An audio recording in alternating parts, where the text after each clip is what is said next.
Depression took place in the year of 1930, stretching on outward toward the end of the 30s, and my grandparents were there. Now let's take a step backward in time with my grandparents and talk to them about what the 1930s were really like. Drake. Okay, these are my grandparents, Vernon Drake and Bettie.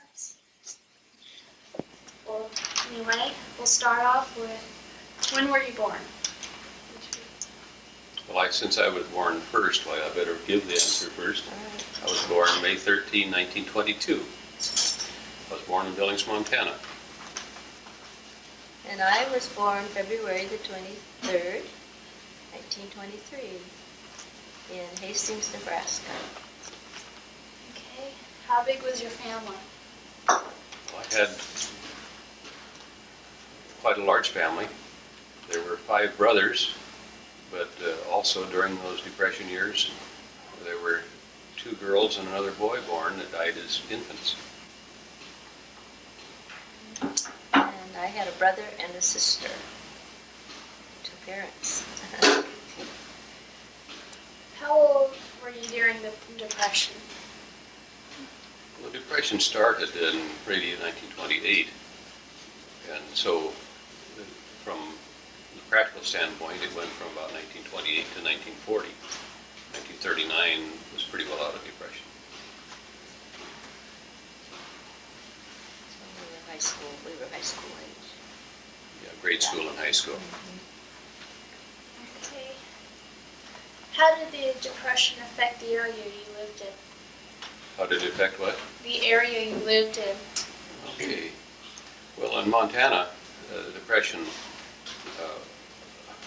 Montana being an agricultural area with ranching and sheep, cattle ranching and sheep and farming, wheat farming particularly, and beef farming, the prices of anything that one had to sell, the bottom dropped out, and so you couldn't find anyone to buy cattle.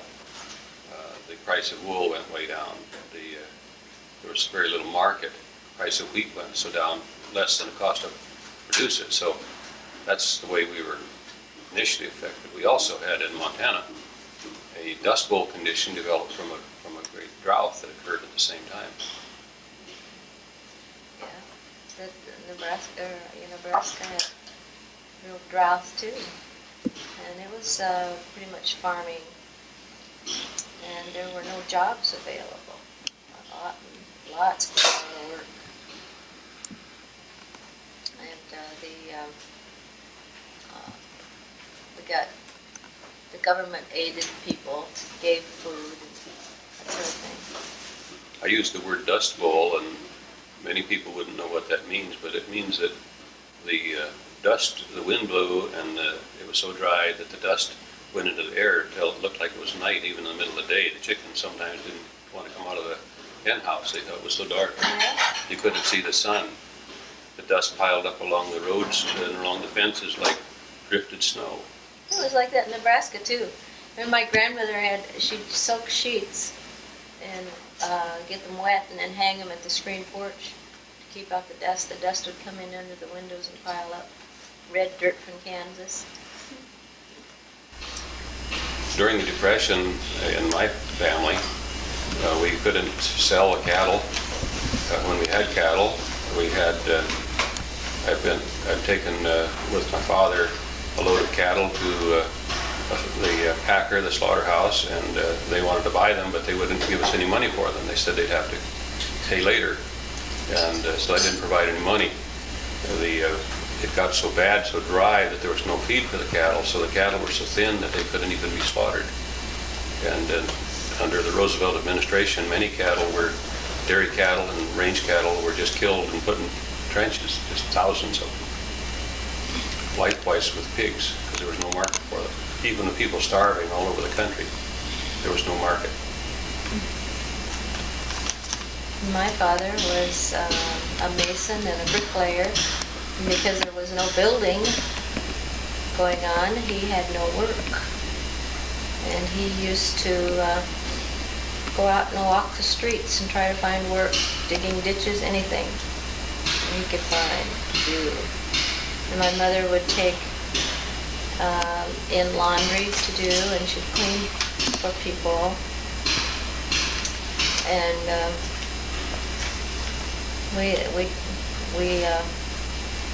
we ate very basic foods, nothing fancy. Many of the young people left school at the 8th grade or even earlier to find jobs if they could, or to just leave home so they weren't a burden, financial burden to the family. And there were just literally thousands of men riding the railroad track, riding boxcars, camped along railroads, camped along the highways. And there would be soup kitchens in each of the towns where they could go get a little food. They would come begging to the doors for a handout or a little job to split wood or something like that. And the general pay for ranch farm help at that time was $30 a month, $1 a day with board and room. And a lot of the girls worked for board and room only, just in order to have a place to get food.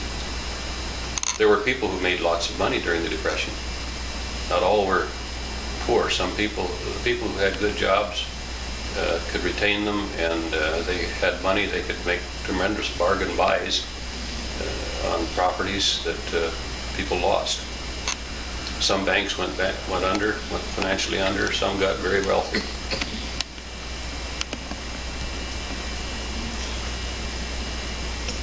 Was life difficult? Life was very difficult. Well, it was difficult for our parents. We were young enough that the parents did the worrying, and we went out and played. You had gunny sack dresses, or? Well, the dresses that my grandmother sewed for us, and she made a lot of our clothes out of other clothes, hand-me-down And type feed things. sacks. But no, they weren't. They were they were flour sacks. Flour sacks and chicken. And they were nice. They bought flour. She bought flour in these large quantities, and they were printed fabric. And she made our dresses, our school dresses, out of those flour sacks. The cardboard in your shoes. Cardboard in their shoes. We made things last. Yes, we did. And I did a lot of babysitting and bought some of my own clothes.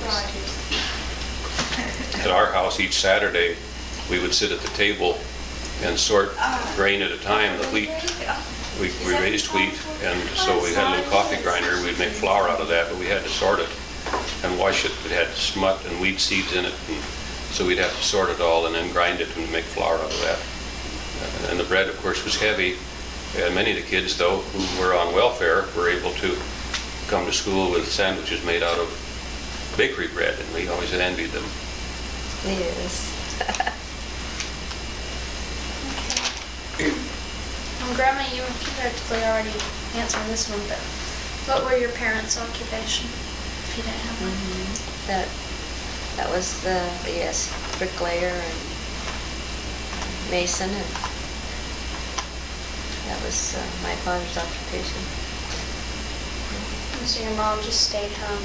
No, she stayed home mostly, but she picked up jobs for doing other people's laundry and some cleaning jobs, anything that she could find to help out.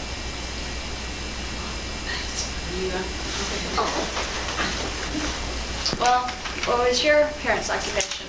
Well, my father was a rancher, diversified ranch, but I just had a memory. We had cattle and sheep, and I mentioned earlier that I'd had 2 other sisters and a brother who died, and my mother was very ill during that period of time. And so the debts in the hospital and doctor bills piled up, the taxes piled up, so that my father sold all the horses for the purpose of paying the taxes one year. The bank came and repossessed all the cattle. We found 3 little calves hidden out in the coulees in the brush afterward, and that was all that we had left of the cattle herd. And all the sheep herd went also to pay hospital and doctor bills. So we were left with a ranch with nothing on it in the way of livestock. And at that time, the grasshoppers and what were called Mormon crickets ate all the vegetation anyway, so nothing could survive on it. It was a desperate time, but we did lose about everything at that period. We lost 2 ranches, for taxes that were taken for tax deeds by the county. So our lives were very much affected. No new cars, no radio, no newspaper, no telephone, Electricity. no electricity. No water. And sometimes there was not even enough kerosene for the kerosene lamps. And so my mother and father told the story of their lives, alternating at night, telling the story of their lives. And that was the way we entertained ourselves. So what'd your mom do? My mother had been a school teacher before the family came along, but then she was a full-time mother. No. She's way just rare. So. All right. With such a tight budget, what did you do for fun? Well, in those days, we didn't depend so much on the kind of cost that you paid money for, the fun. We played baseball, we played football, we went to picnics, we rode horseback. We didn't have money to go to basketball games. I couldn't even buy a season ticket to basketball games, but I did get to go to a few.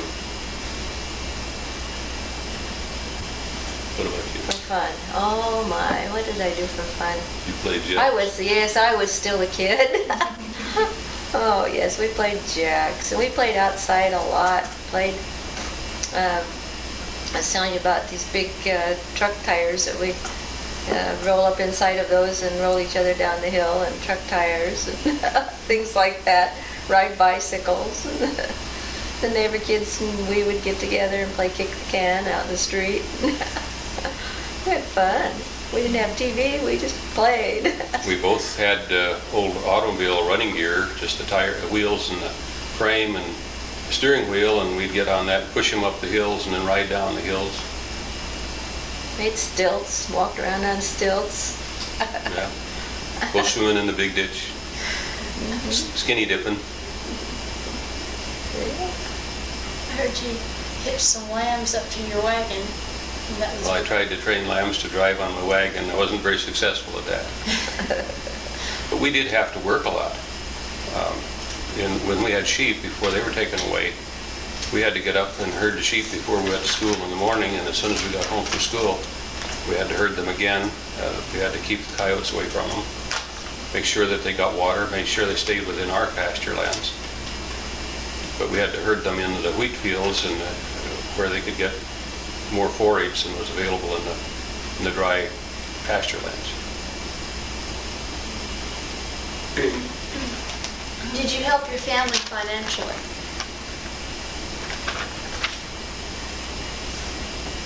Well, I did some babysitting. That's about the extent of my help.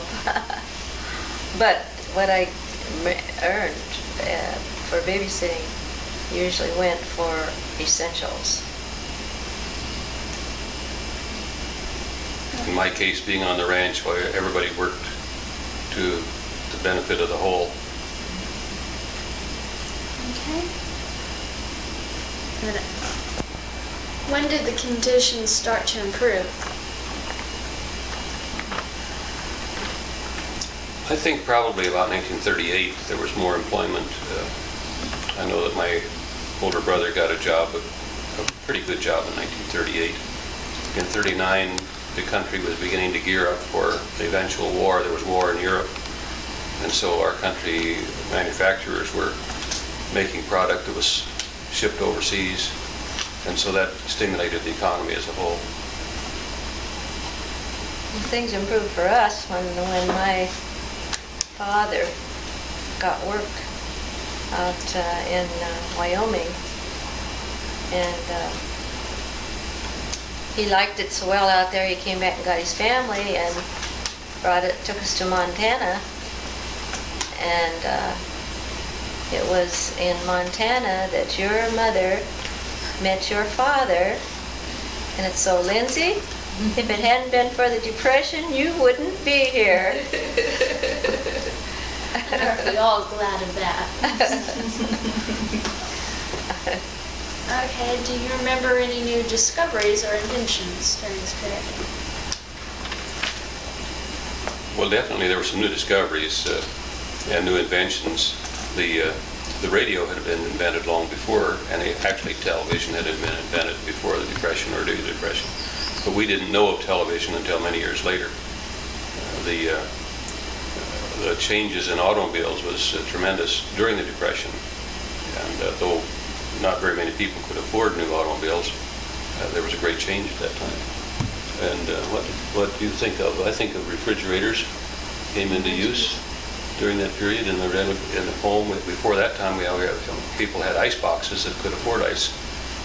We couldn't afford ice. I don't know about any new inventions, really. I guess I wasn't aware of that. Well, the airlines started flying passengers during that period. It's true. And my older brother got a job in the early airlines as an airline steward.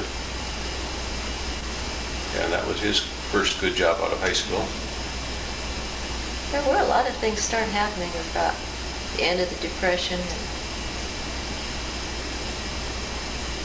And well, it wasn't long before TV came along, and, like you say, air travel.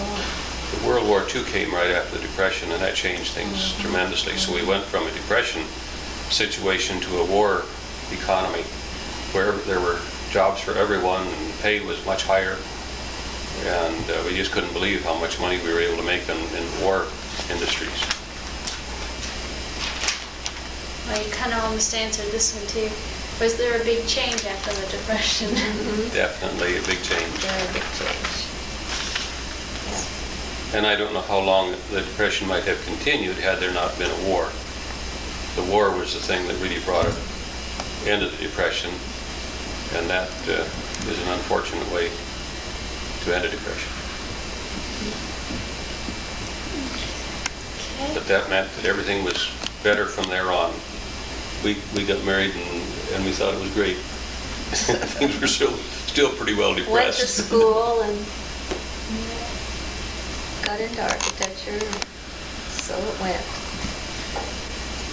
And how did the Depression affect your lives? How did it affect our lives? Yeah. I think one thing, it made us very serious people, and we are very frugal people, and we don't waste our money. We saved it and use it, but we don't waste it. Yeah, I guess those things do stay with you. Once you've have gone through that, you realize how important it is to be frugal. It affects my thinking today that I see people wasting so much in the making of a movie, crashing cars, all kinds of things like that. It just hurts me to see them waste. And it seems weird just to see them throw away food in restaurants or give too big of helpings that people can't possibly consume. It hurts me to see people wasting all their money on automobiles and playing golf even, or speedboats, whatever, that hasn't any productive benefit to society. So it's changed our attitudes a lot from what you may experience. Most older people feel that way, that have been through it. Well, I guess that's all. is that all? Thank you very much for You're welcome. You're welcome. Well, Ms. Roberts, that was my video, and those were my grandparents. I hope you liked them. I'm just giving you an A. See you in class.